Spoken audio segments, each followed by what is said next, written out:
Welcome to another episode of the Wisco Fanatics Show, where we cover the Packers, Bucks, Brewers, and Badgers basketball and football teams from an optimistic and realistic perspective.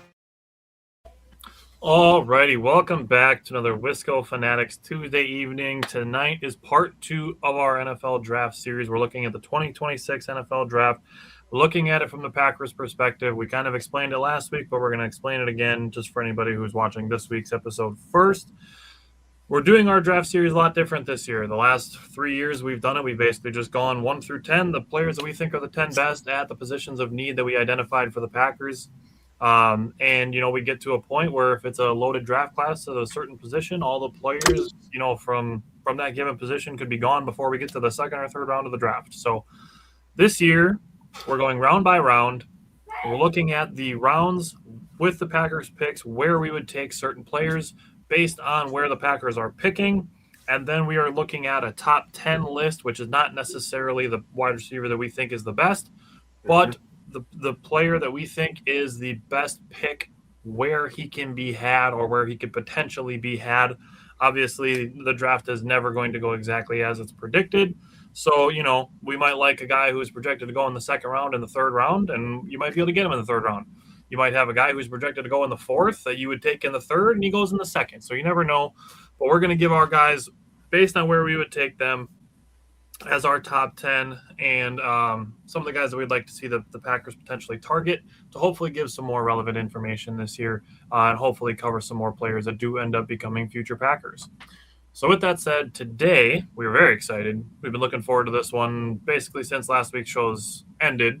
And we did quarterbacks and running backs last week. We're like, all right, dude, I can't wait for next week. We do wide receivers and tight ends. So we're going to start with wide receivers. Now, we were looking at this. And when we started, we were looking at the Packers' positions of need, and we do have wide receiver on our list.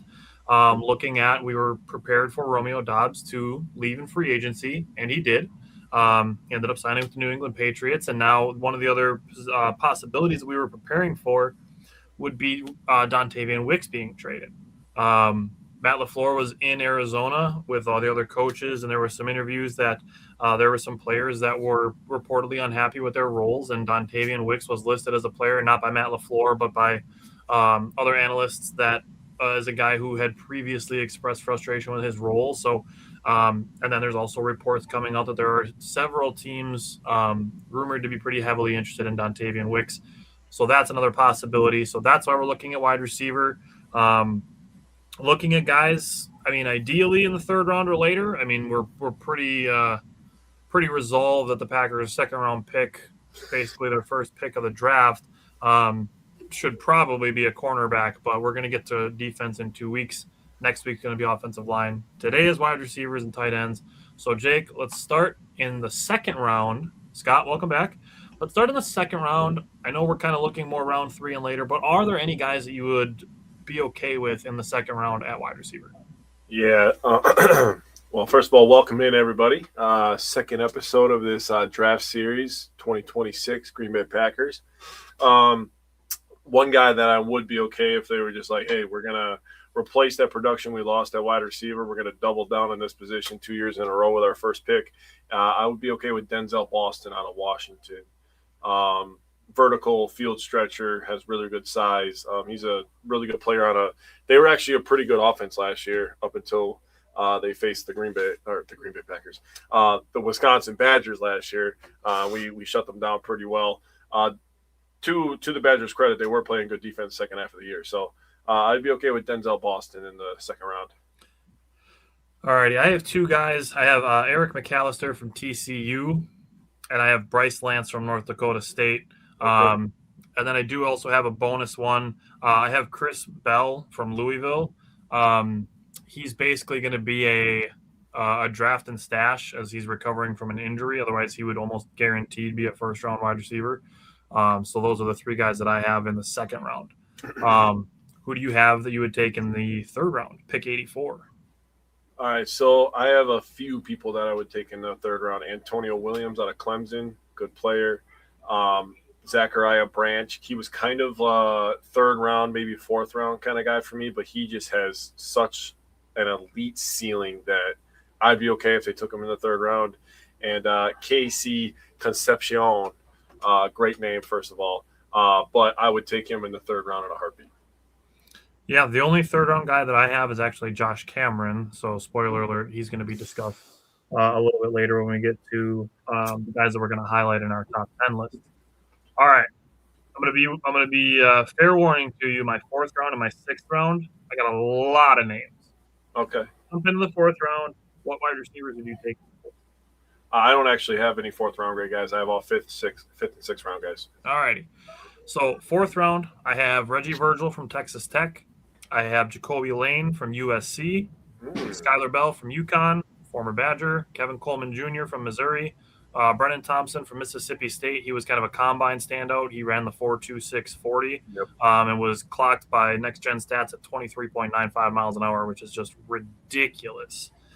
So combine darling who might end up boosting his draft stock a little bit earlier than I'd want to maybe take a guy like that. But I also have Dejon Stribling from Ole Miss, and he is actually the best run blocker in the class as far as wide receivers go, with a 76.6 grade from PFF as far as run blocking goes. And again, we always give the disclaimer to take PFF grades with a grain of salt, so we're not using him as gospel saying that he's going to be a great run blocker in the NFL, just telling you he was graded as the best run blocker in this wide receiver class, Dejon Stribling from Ole Miss. So let's jump into round 5, pick 158. Who would you take for the Packers in round 5?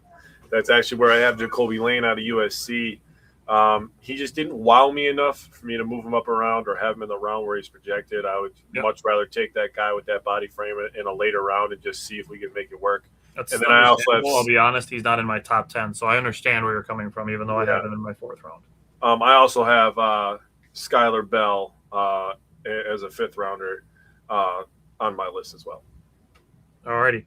In the fifth round, I have CJ Daniels from Miami. I have Tyron Montgomery from John Carroll, and you're going to be like, John Carroll, what the hell is that? He's essentially a D3 school, but he's one of those guys who you kind of look at his numbers and you just be like, this dude was insane.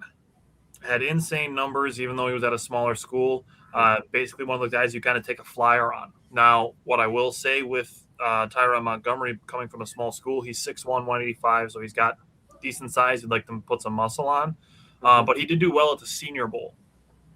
So guys that are going to be his potential future peers, he did do well there. So I wanted to throw that out there. So let's jump into the sixth round. Who would you take at pick 199 for the Packers? So I have Dane Key from Nebraska, 3-year starter at Kentucky before that. I have Malik Benson from Oregon. I have Barion. I knew I was going to do this.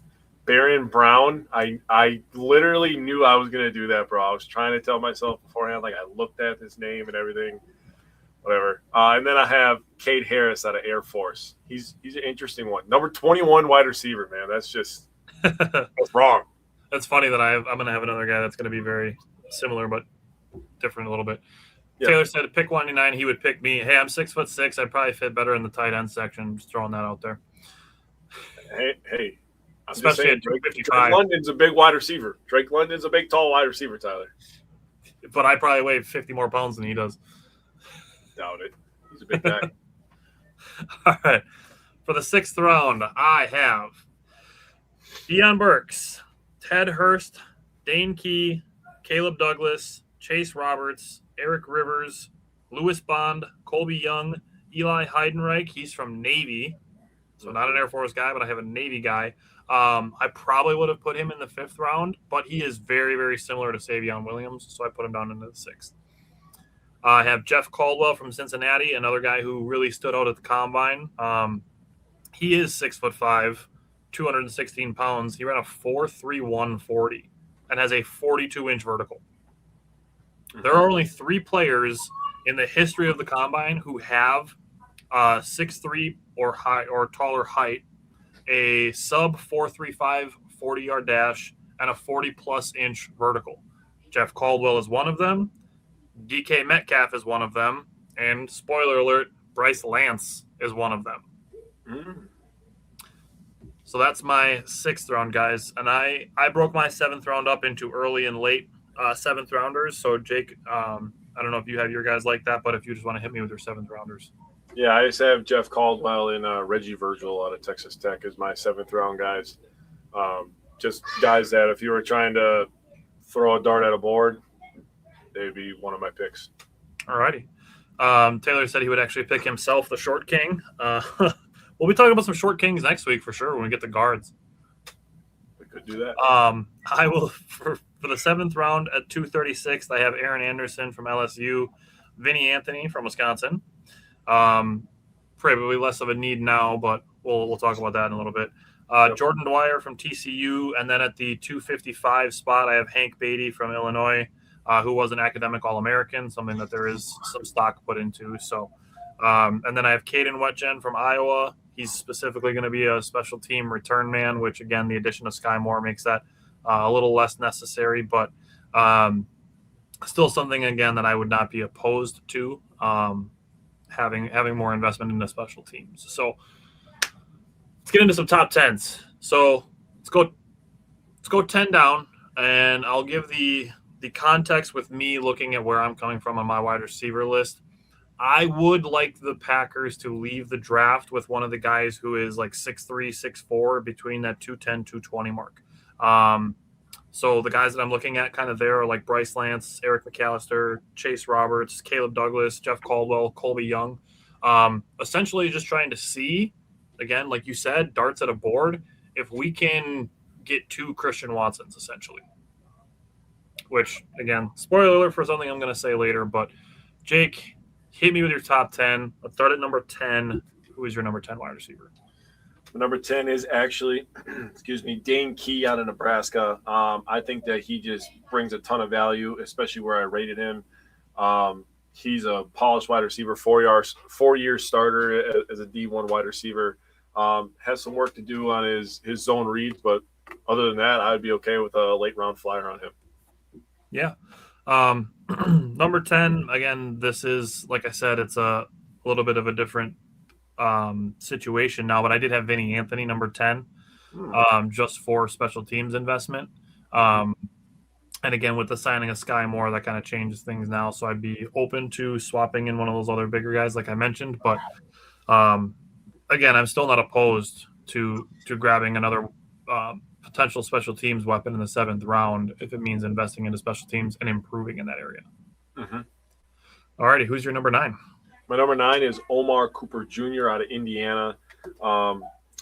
Again, we have to keep saying this. We're not giving like a full top 10. Like, this is our top 10 guys. Like, we're equating value and their fit in the Packers offense.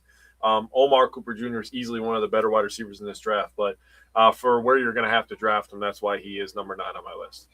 Yeah, just for context, like my 10 through 6 are a 7th rounder, a 6th rounder, a 4th rounder, a 5th rounder, and a 6th rounder. So like it's not the number 1, number 2, number 3, number 4 guys. Like, you can go Google that if you want that kind of stuff. We're really, really, really trying to do this Packer specific as to like where we would take guys. So my number 9 is Chase Roberts in the 6th round at pick 199. Chase Roberts is one of those big guys. He's from BYU. He's 6'4", 210. He is one of those wide receivers that I'm trying to leave with another guy who's big like that. All righty. Who's your number 8? That's where I have Cade Harris out of Air Force. Immediately after this, you start seeing me get into some themes here with special teams. Again, we were making these lists before some of the recent events that the Packers did, but Cade Harris is interesting. I really like how he catches everything with his hands, man. I think he could be a diamond in the rough, really. Okay.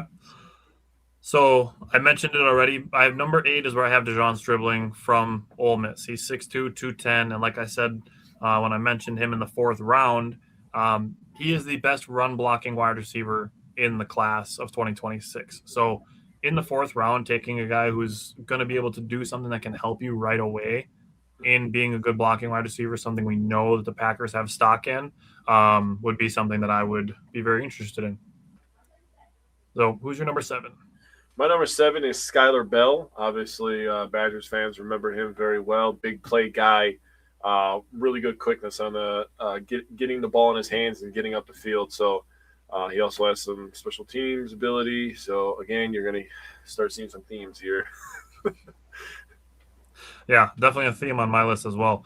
Number 7 is where I have Tyron Montgomery, and then looking at him as a 5th-round pick, he's a guy, like I said, he's the guy from John Carroll. He's 6'1", 185 pounds. He was an absolute monster in D3, and you might see that and be like, why would you take a D3 guy in the 5th round? If you are looking at a guy who did well, like I said, at the Senior Bowl, something, again, that the Packers put stock into, and you're talking about 5th-round picks, and I get that the Packers have to be a little more careful. You know, they can't reach quite as much this year and next year. Next year's a little bit different, but with no first-round pick. But next year they have a lot of picks, especially with some of the comp picks that they're projected to get. So next year is probably one where they can be a little riskier, but I feel like Tyron Montgomery, with him doing well at the Senior Bowl, something the Packers put stock into, is a dart throw that I'd be willing to make as my number 7 wide receiver. Mm-hmm. So my number 6 is Antonio Williams out of Clemson. Again, this guy is like actually really good. He has elite foot quickness, good route runner. He has really good body control. He's not the biggest guy in the world. I believe he's 5'11" or 6 foot, wherever you depend to look. He's a little under 200 pounds, but he's primarily a slot Z receiver. But Antonio Williams is a really, really good player. Taking him that high in the draft, we'll have to see how the board falls, but he'd be a really interesting pick for LaFleur. All righty. Number 6 is where I have Caleb Douglas. And again, looking at my list, there's definitely a theme here. Caleb Douglas from Texas Tech, 6'4", 204. All right. Top 5. Number 5 is where I have Jacoby Lane out of USC, strictly for his size. I was thinking size as well. I don't know how many times I have to talk about using Christian Watson in the red zone before it actually starts to freaking happen. I mean, I don't mean to go on a tangent, but it feels like LaFleur doesn't use any of his big body guys in the red zone. I mean, we talked about the potential with Luke Musgrave in the red zone. We talked about the potential with Tucker Kraft in the red zone. We talk about Christian Watson in the red zone. I mean, and the guy that we threw the ball to, and he's not small. He plays for New England now. He's 6'2". So that was the guy we decided to throw jump balls to, not a 6'5" guy with a 40-plus inch vertical. So Jacoby Lane has really good body control, and he could be a red zone nightmare. Number 5 is where I have Jeff Caldwell, the freak athlete from Cincinnati. If you can get a guy in the 6th round who has similar combine stuff to DK Metcalf, that's really all you would need to say to me to be like, yeah, I'd spend a 6th rounder on that. Yeah, I'm so 5th is where I have a 6th rounder, Jeff Caldwell.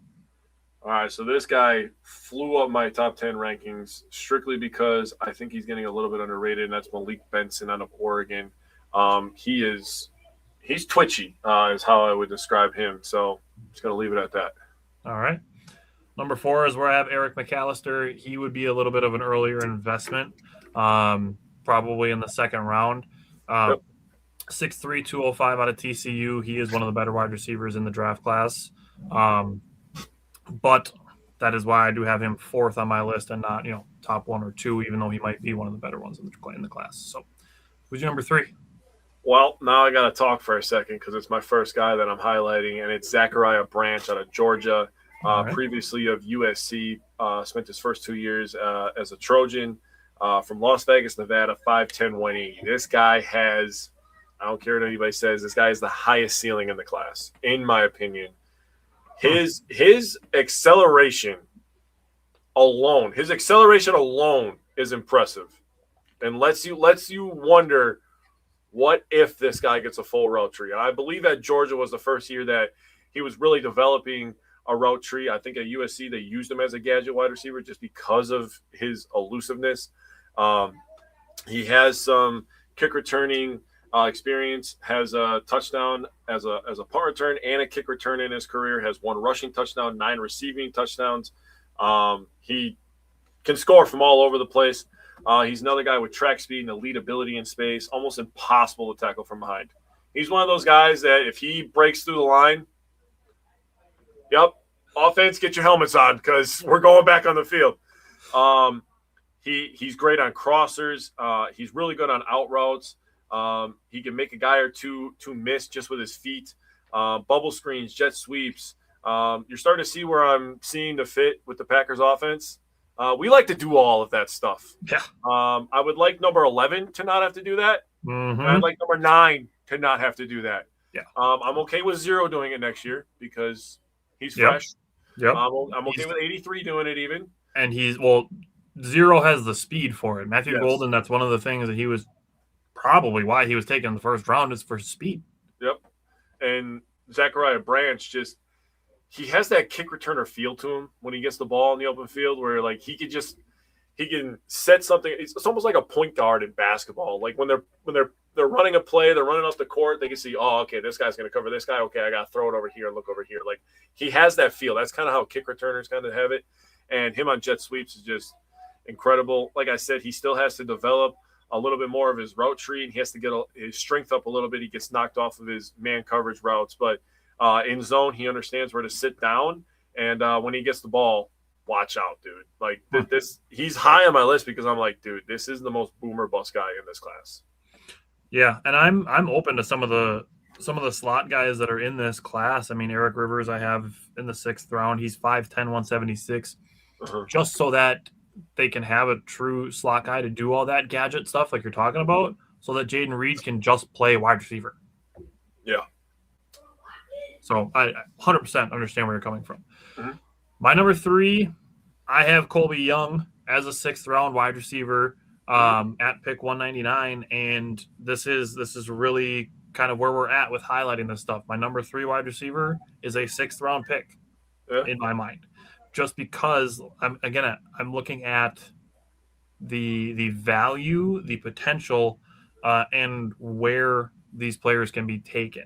And that's why we're doing it this way. So Colby Young, 6'5", 220 out of Georgia, another big body wide receiver. You mentioned Drake London kind of jokingly before, but it's a similar size to a guy like Drake London. And again, if you can just take a shot on a guy like that in the 6th round versus the 8th pick overall, like that's really all you need to say to me. Yep. All right, top 2.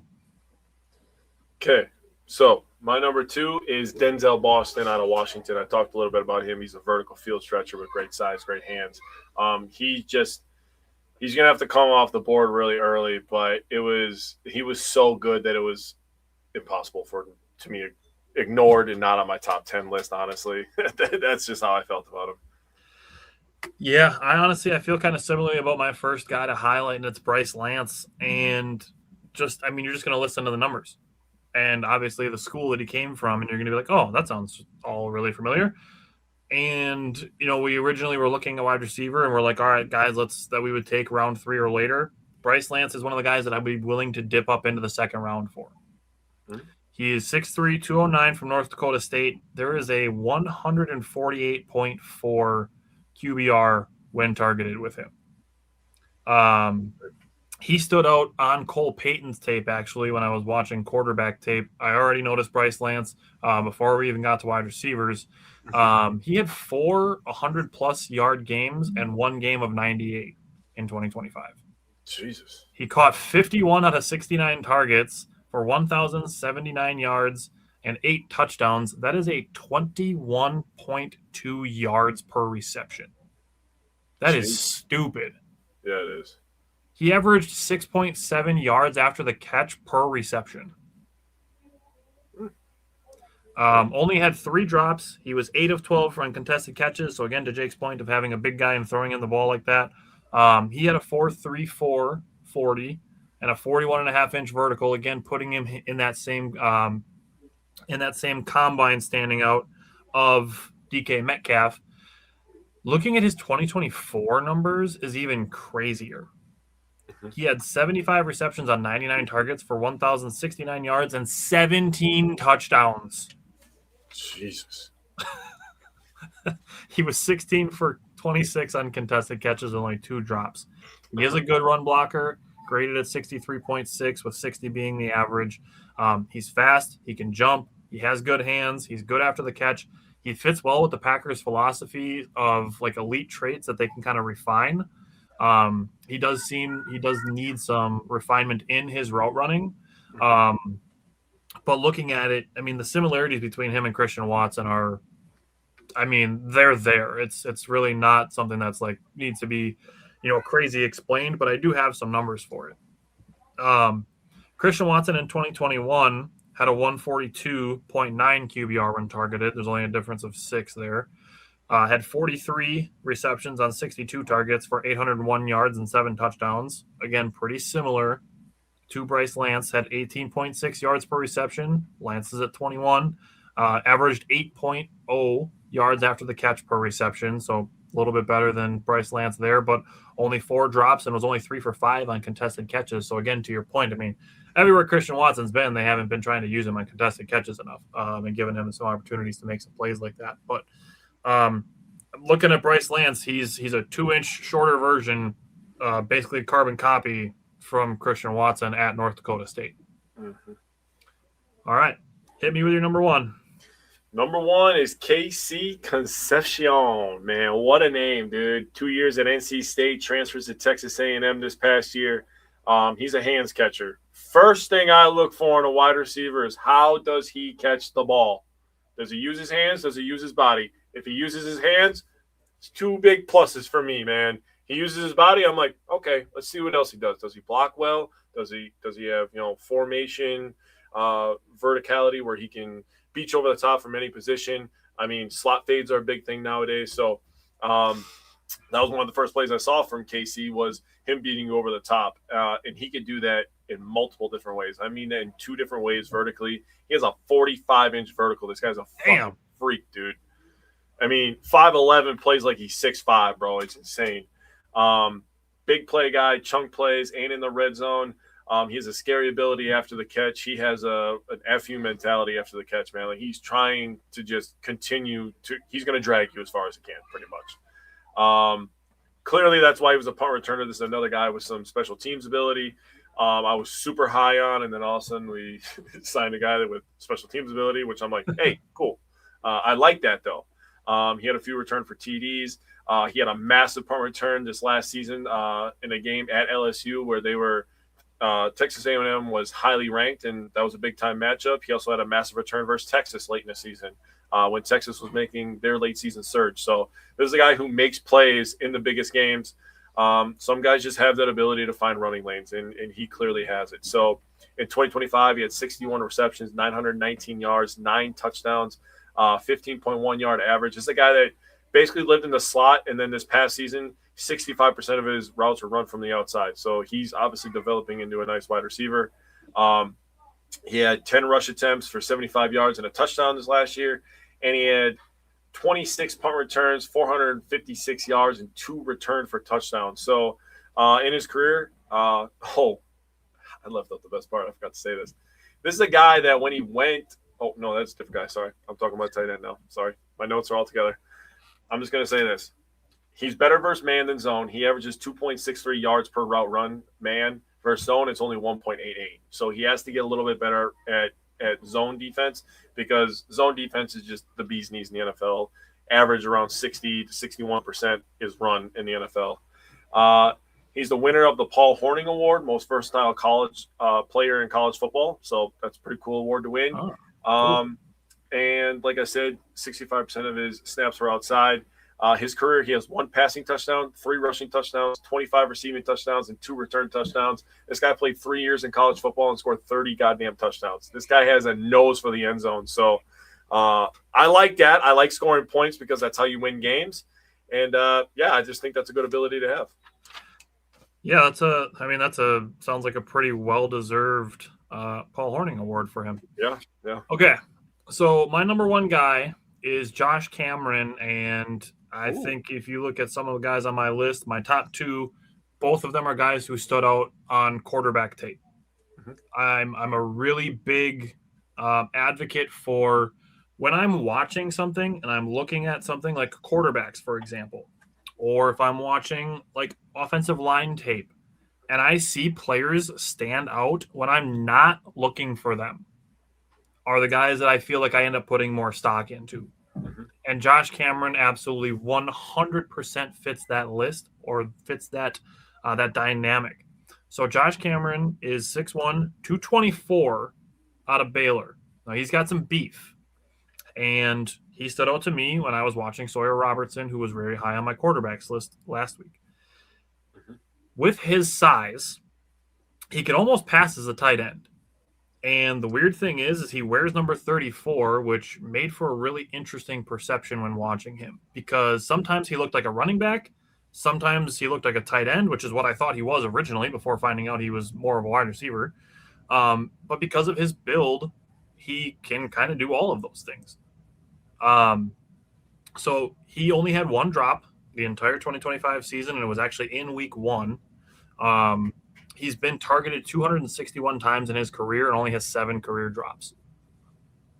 He had 69 receptions on 102 targets for 872 yards and 9 touchdowns in 2025. He had 10 touchdowns in 2024, so 19 touchdowns receiving in just the last 2 years.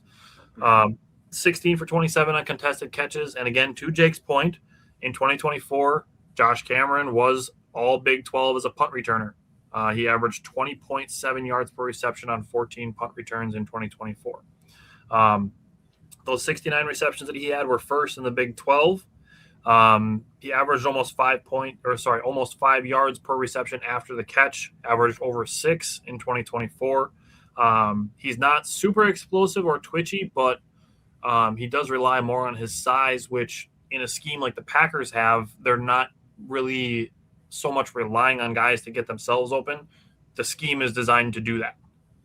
So I think you can kind of absorb a little bit of that, potential lack of twitchiness by having him in like a West Coast offense where you're scheming guys open versus, the Devontae Adams route running, quick release to get themselves open. Fair. He's a really reliable middle depth target. He's a good run blocker. And then he was also at the Senior Bowl. At the Senior Bowl, he was good downfield, which is something that I did not have on my tape from him. So that's something even more from him to show at a postseason event like the Senior Bowl or the Shrine Bowl, the American Bowl, stuff like that. Again, the Packers are big on the Senior Bowl. And when he was asked about what he wanted people to say about him at the Senior Bowl, he said, a great football player, but an even better human being. So that good size, a good blocker, a punt returner, draft him. I'm a big Josh Cameron guy. And Character. I like that. I like that a lot. Nicely done. All right. Ready to jump into tight ends. You were more excited about tight ends. I was excited. That's a crazy sentence. Dude, seriously. I want one of those big 6'3", 6'4", 210 to 220 pound guys. I want one of those. And now let's go to tight ends and talk about guys who are 6'5", 6'6", even bigger. You didn't catch that, bro? I didn't catch it. You said, are you ready to jump into some tight ends, bro? All right. Sorry, dude. Sorry. Yes, I'm ready to talk. Let's jump in face first. Face first, dude. You might as well. Right. Are there any, and again, we looked at this and we're like, yes. we're looking round 3 or later, even round 4 or later in an ideal world, just because, again, with not having a first round pick, you're kind of a little bit behind the 8 ball on what you're going to do with picking for needs in the draft. Michael thought it was funny. That was funny. Are there any guys you'd be willing to take in the second round at the tight end position? Not second round, no. Okay. What about the third round? I'm going to say no, but it's a maybe. Okay. I have 2 guys that I would be willing to take in the third round. One of them you're going to be really happy about, and the other one is just another guy who stood out on tape when watching other players. I have Eli Stowers and Michael Trigg. I would take both of them in the third round. All right. Fourth round. This is my deepest round of tight ends. So who would you take in the fourth round at tight end? So fourth round, that's where I have Eli Stowers. He's the number. He was one of my top guys. I just flipped my page. I forgot to flip my page. I apologize. And then also fourth round, I have Sam Roush from Stanford. I also have Sam Roush from Stanford in the fourth round. I also have Justin Jolly from NC State. Jack Endries from Texas and Max Clare from Ohio State. I do really feel like not great about taking tight ends from Ohio State because I've not liked one in a long time. Yeah. Like I was not a big Jeremy Ruckert guy, and he is not good in the NFL, so I feel a little vindicated on that. Mm-hmm. But I do also have Eli Raridon from North Dakota in my 4th round tight ends. So who do you have in the 5th round? Sorry, that's not North Dakota. Sorry. The mentioned Eli Raridon is in my 5th round. I have Michael Trigg in the 5th round, and I have Nate Borkircher from Texas A&M. I would love if we could get Michael Trigg in the 5th round. That'd be amazing. He's a weird guy. He's 6'4", 240. He's like, you'd want your tight end to be a little bit bigger, but he's also like way too big to be a wide receiver. Yeah. All right. The 5th round is where I have Tanner Koziel from Houston and Joe Royer from Cincinnati. Okay. All right. Round 6. Marlon Klein, Joe Royer from Cincinnati. All right. 6th round, I have Daquan Wright from Ole Miss and Dallin Bentley from Utah. Oh, okay. All right. Who you got in the 7th? Jack Endries from Texas. Okay. In the 7th, I have Josh Cuevas from Alabama and Oscar Delp from Georgia. Ooh. All right. Let's talk some top 5 tight ends. Mm-hmm. Who is your number 5 tight end? Number 5 is Marlon Klein. Like I said, I'd pick him in the 6th round. He's a late round flyer, decent blocker. I'd be okay in the 6th round with him. Yeah, my number 5 guy is Daquan Wright. If the Packers can get him in the 6th round, he's another guy who he is 132 rating when targeted and averaged 16.3 yards per reception as a tight end. Mm-hmm. I should have said this when we were going into the tight ends, but we're essentially looking for a guy who could potentially replace Luke Musgrave as tight end 2, somebody who is a little more ideally durable and can fill in as another pass catcher, but in an ideal scenario, not a guy who, when he steps onto the field, you know that the Packers are throwing them the ball because, it's not Luke Musgrave's not a great blocker as a tight end. When he comes onto the field that they're probably throwing the ball. Similar to Chris Brooks. When the Packers are bringing Chris Brooks onto the field, they're probably passing because they're going to have him pass blocking. Yep. All right. Who's your number 4? That's where I have Eli Raridon. Really good value. I'm not going to talk too much because somebody else is going to, but he's a better prospect than I think he's getting credit for. Yeah. I feel a little similarly about Josh Cuevas from Alabama. Again, he's projected to go in the 6th or the 7th. I'd be okay with taking him in the 7th round, but he's 6'3" as a tight end, which is a little undersized.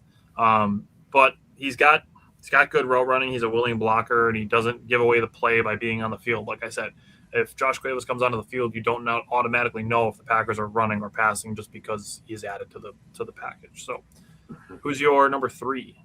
Falling in line with your trend where you don't know what's going to happen, I have Oscar Delp out of Georgia. Very, very good blocker, willing blocker. See, he's one of those sickos that, like Tucker Kraft, that seems like he wants to block because he gets to dominate somebody. And he can also catch the ball a little bit. Saw him a couple times. You talk about noticing guys when you're watching other players. When I was watching Zachariah Branch a few times, Oscar Delp was out on the edge, blocking corners, getting up to the next level and getting a safety. Oscar Delp is a good player, hustle player, and he's straight up, in my opinion, he's a winner. And I want those kind of players on my team. So it's funny. In my notes for Oscar Delp, he does the dirty work with the ability to go up the seams, and 155 of his 261 yards were after the catch. Yep. So he'll mix it up. Number 4, I have Tanner Koziel, and I'll be blunt. He is kind of like cut from the same cloth as Musgrave, where he is pretty much just more of a pure pass catcher than a do-it-all tight end. But if the Packers could get him in the 4th round, I would be okay with that. So my number 2 is Eli Stowers. This is the guy that I chose to talk about a little bit more.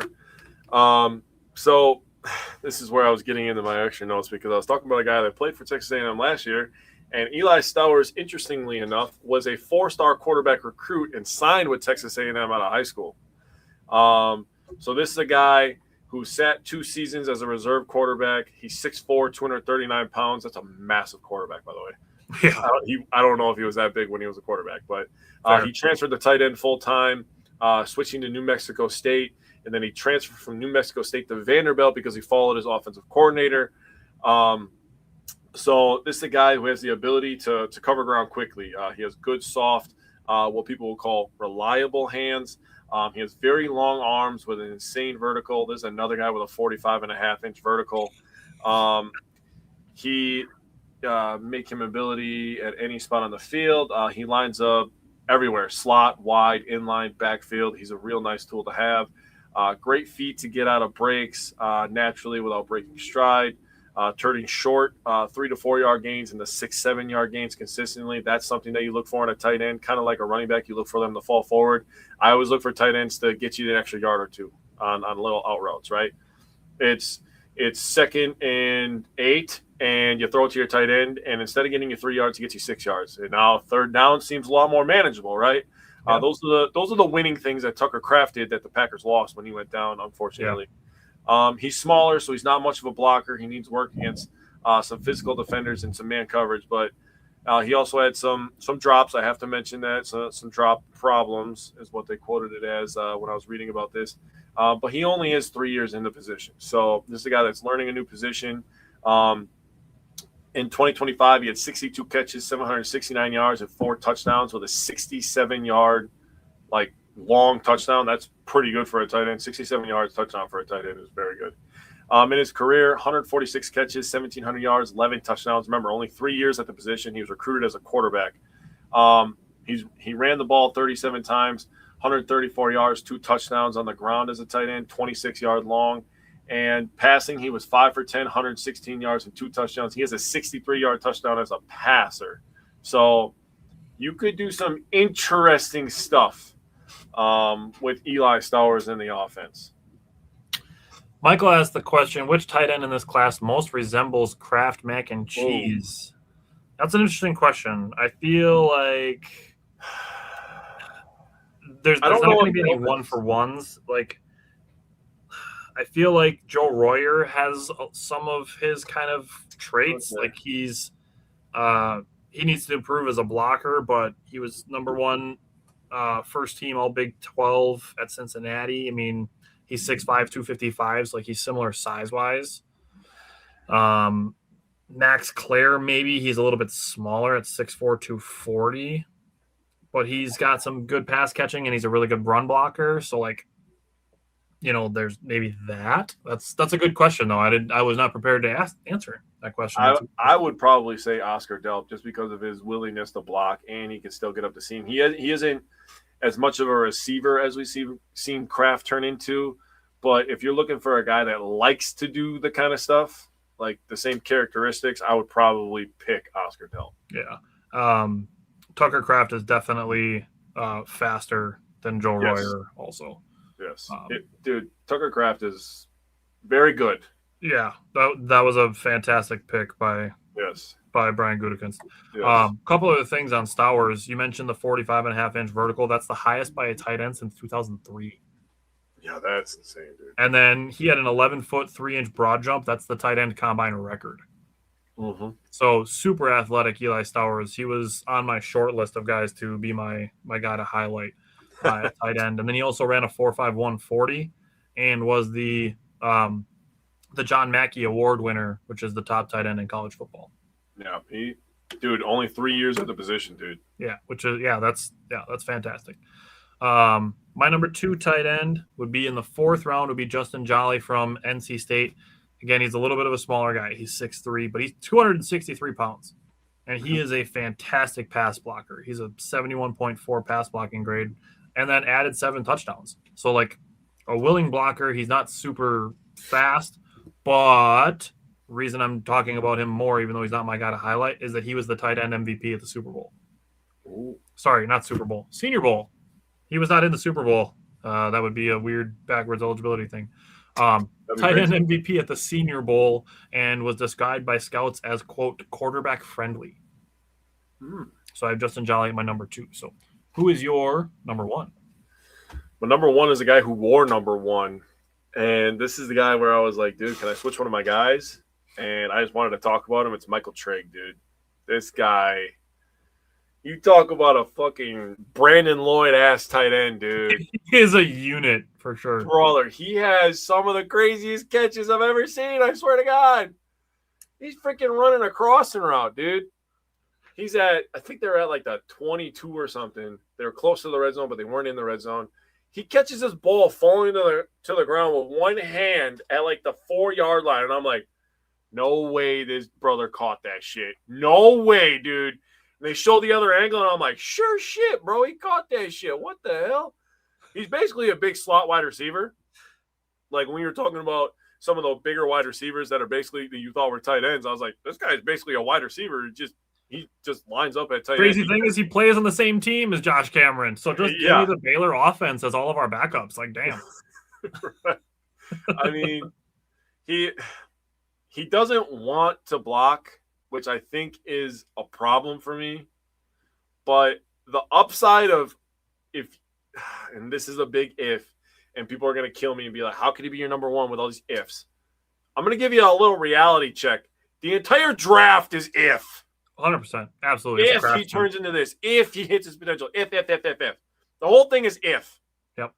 So if he goes to a team, and we always talk about how Green Bay is a great spot for everybody because it's just football. You got to focus just on football. There's not much of a nightlife and all that stuff. People talk shit about it. But really, we've been successful for over 30 years.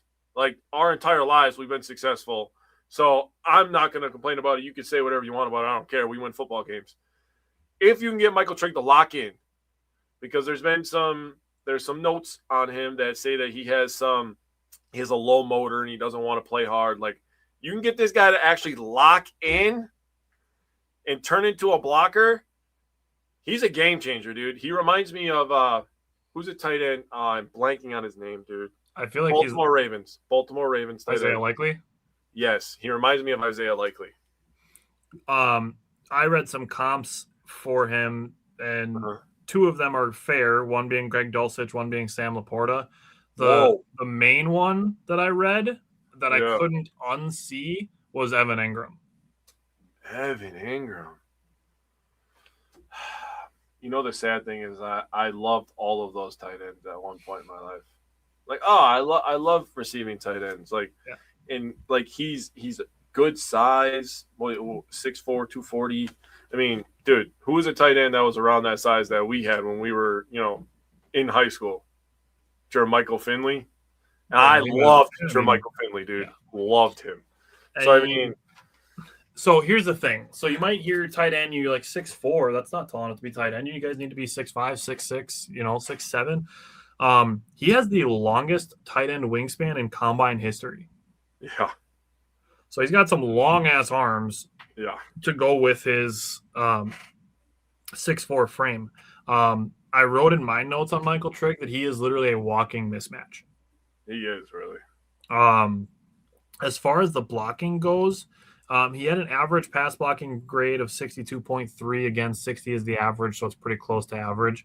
But a 46.0 run blocking grade, which is obviously bad.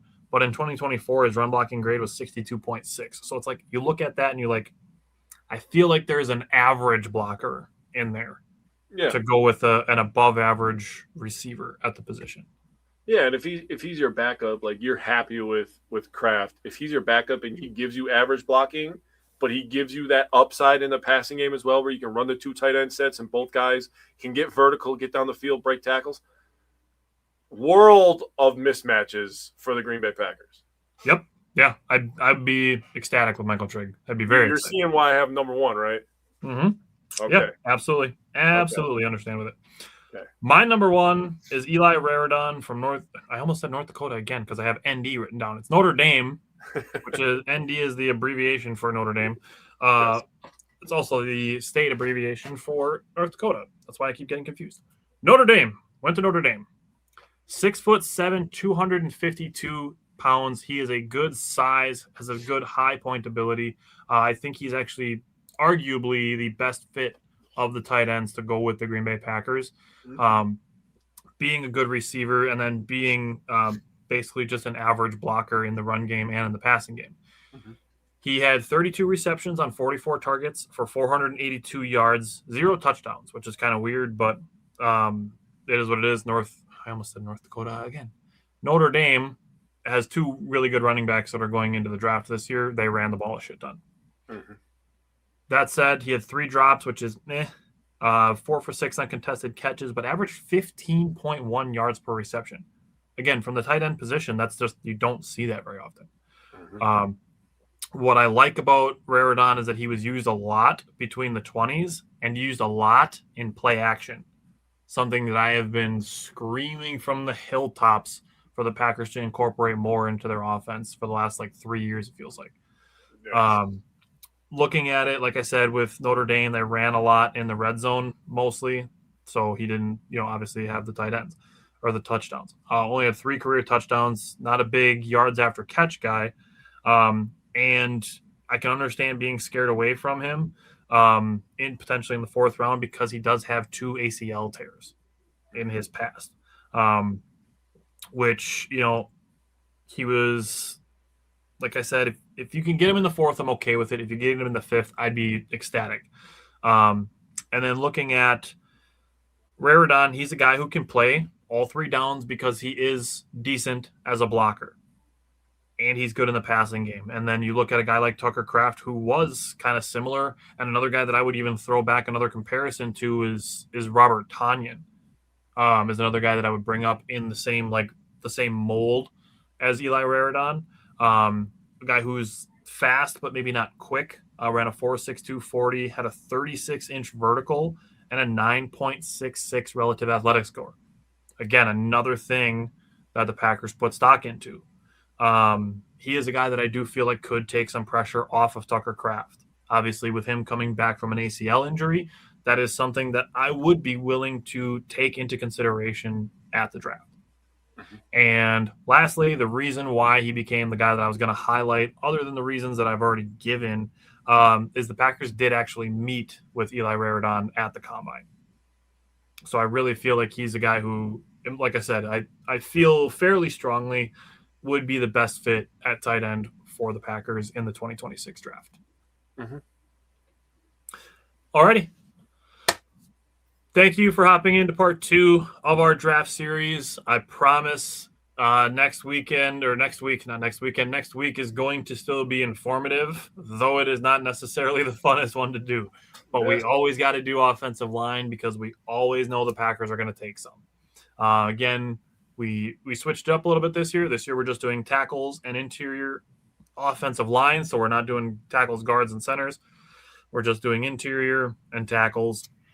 So next week, Jake and I'll be back talking about offensive line. 2 weeks from now, we're going to be discussing D-line, edge, and corner. We're doing all the defense into one show. And then 3 weeks from now, we're going to do live mock drafts before the NFL draft starts on April 23rd. So join us again next week for O-line. And we'll have some big board type content coming out now that we've covered 4 positions. So keep an eye out for that as well. And again, thanks for tuning in, and we'll see you guys tomorrow for our Wednesday show. Go Brewers, go Packers.